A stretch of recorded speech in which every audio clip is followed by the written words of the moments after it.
আজ আমি তোমাদের কাছে চলে এসেছি আমার একটি শর্ট ভিডিও নিয়ে।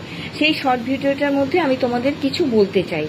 আমি ঘর সংসারে কাজকর্ম করে ছেলে মেয়েকে বড় করে আমার মনে হয়েছে এই সময়টা আমি কিছু করি। তো তার জন্য আমি ছোট ছোট ভিডিও ছাড়ছি এবং তোমাদের পাশে রয়েছি, তোমরাও আমার পাশে রয়েছো, যথেষ্টভাবেই রয়েছো, তবেই তো আমি একটু একটু করে এগিয়ে চলেছি। আর এর মধ্যে আমি আরেকটা কথা বলতে চাই, এর পাশাপাশি আমার দীর্ঘ বছর ধরে আমার যেই কাজটা চলে সেটাও কিন্তু খামতি নেই, বন্ধও নেই। দেখো পুজো এসে গেছে, এই যে দেখো ফলস পাড়, এই যে ব্লাউজের লাইলিন সব এসে গেছে। হ্যাঁ, সবাই এসে এসে দিয়ে যায়, আমি সেগুলোও বানিয়ে দিই।